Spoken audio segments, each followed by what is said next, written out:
Исламдағы бала тәрбиесі. Ұрпақ сүйіп, балалы болу жалпы адам баласының табиғи болмысы деп айтуымызға болады. Өмірге бала әкелген соң, оған дұрыс тәрбие беру, әлемді жаратып, адамзат баласына жер бетінің билігін, аманаттығын жаратушы Алласын таныту, адамгершілік болмысын таптаза, ақ жүрегін кірлетпей, ізгі ұрпақ етіп өсіруге бар күшін салу ата-ананың міндетті борышы екені сөзсіз. Тәрбие тал бесіктен басталады дейді дана халқымыз. Яғни, бала өмірге келгеннен бастап, оның тәрбиесімен айналысуымыз қажет.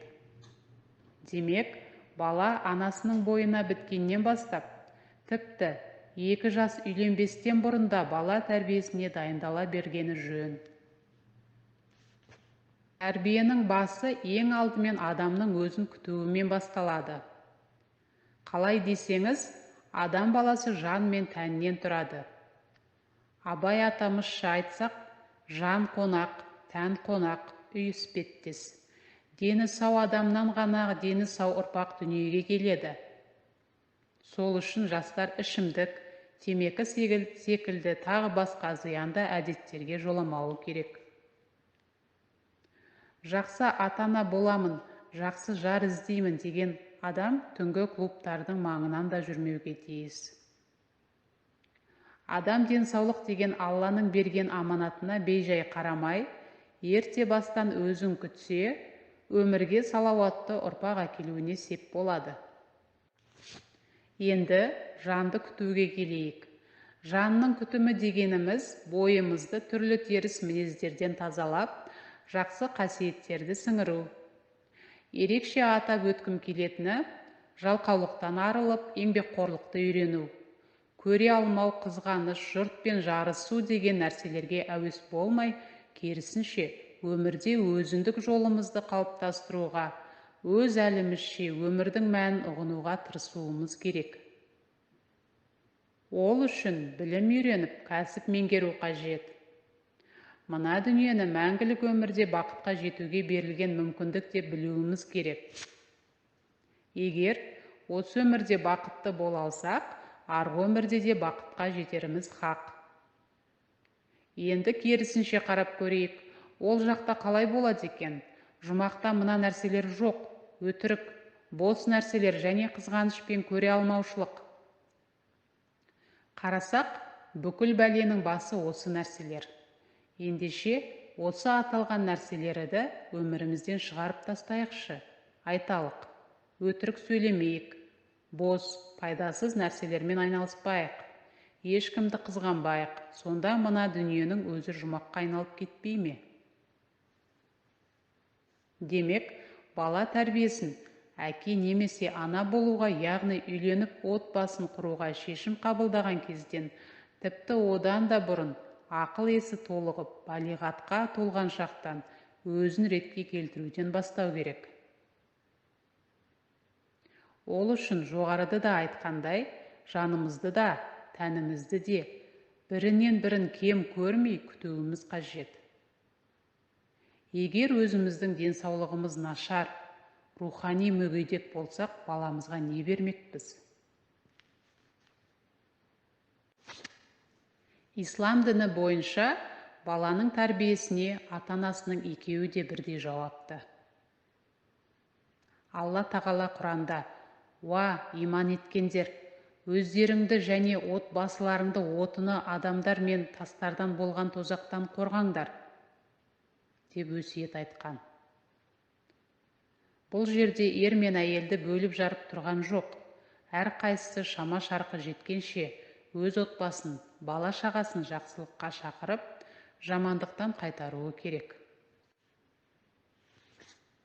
Алла елшісі де, салаллаху алейхи уассалам, бүкілің қол астыларыңдағыларға, қамқорлықтарыңдағыларға жауаптысыңдар деген. Ал бала шағаның, ата-ананың екеуінің де қамқорлығында екендігі айтпаса да түсінікті. Олай болса, бұл жауапкершілікті ер мен әйел бір-біріне артып қоюына болмайды. Мүмкіндіктеріне қарай, ақылдаса отырып екеуі де балаларына көңіл бөліп тәрбиесімен айналысуы керек. Осы орайда әкеге қарап ұл өсер, анаға қарап қыз өсер деген сөзді айтпай кетуге болмас. Яғни бала ата-анасына, сол кісілердің іс-әрекеттеріне қарап бой түзейді. Дегенмен, бұл балаға мүлдем ақыл айтуға болмайды, жұмған аузыңды ашпау керек дегенді де білдірмесе керек. Ата-анасынан пайдалы насихат, аталы әңгіме, көркем ақыл естімеген бала көшедегі көлденең көк аттының сөзіне ілесіп кетпесіне кім кепіл? Сол себепті істер ісімізде, сөйлер сөзімізде ізгі болып, дастархан басында айтар әңгімеміз өсек-аяң емес, кемелді сұхбат болса, балаларымызға өзіміз білетін тарихи әңгімелер мен ғибратты оқиғаларды насихаттай отырсақ, нұр үстіне нұр болары сөзсіз. Мұсылмандықты берік ұстанам, баламның тәні мен жанын зиянды нәрселерден қорғаймын деген адамдардың қызын түнгі клубқа, ұлын компьютерлік ойын клубына қонуға жібермеуі, шаңырағына ішімдік кіргізбей, дастарханына тек адал асқана қоюға тырысуы, бой жеткен қызының басына орамал тағуын насихаттап, ұлын мешітке ертіп апарып, Құранның қасиетті сүрелерін жаттатуы, қызының қолынан бөтен еркектің ұстауына, ұлының бөтен қыздың бетінен сүйуіне жол бермеуі, ұрпақтың тазалығын сақтау жолындағы әрекеттердің қатарына жатады. Бірақ тәрбие беру деген желеу мен балаға қысым жасалмауы керек. Әсіресе ақыл есі кірмеген балаға күш қолдану мүлде дұрыс емес. Себебі ақыл есі толығып, балиғат жасына жетпеген баланы Алла тағаланың өзі еш нәрсеге жауапты қылмаған. Діннің әмір тыйымдары тек балиғат жасына толған, ақыл есі бүтін адамға ғана бағытталып, соған ғана міндеттеледі. Дегенмен, балиғат жасқа толған соң аяқ астынан бірден діннің парыздарын орындап кетуге тиіссің деуге де келмейді ғой. Сондықтан, біртіндеп кішкене кезінен бастап рухани құндылықтарды баланың бойына сіңіре беруге тиіспіз. Мысалы, пайғамбарымыздың саллаллаху алейхи уассалам ұйқыдан тұрған кезде айтатын: ұйқымыздан аман-сау оятқан Аллаға шүкір айтамын, түбінде бәріміз оның құзырына қайтамыз деген дұғасы бар. Сондай-ақ пайғамбарымыз саллаллаху алейхи уассалам ұйқыға жатарда Ықылас, Фәләқ, Нәс сүрелерін оқып, алақанына үрлеп, екі алақанымен денесін сүртіп шығатын болған екен. Міне, осы нәрселерді баламызға естіртіп айтар болсақ, құлағына біртіндеп сіңе береді де, бір күні баламыз аталмыш сүрелерді өзі-ақ жаттап алады. Кішкене баламызды киіндіріп жатқанда: балам, пайғамбарымыз киім кигенде оң жақтан бастап, шешкенде сол жақтан шешкен деп айта берсек, бала осылай тәртіпке үйренеді.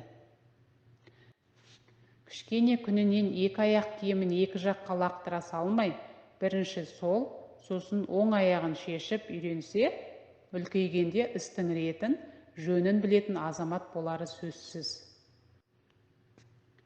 Осылай іспен көрсететін әдептерді ісімізбен көрсетсек, ал адамгершілік, ардан аттамау, ешкімнің ақысын жемеу деген секілді мәселелерді кітаптардан оқып, бабалар жолынан үлгі етіп айтып берсек, бала жаман болмасы анық.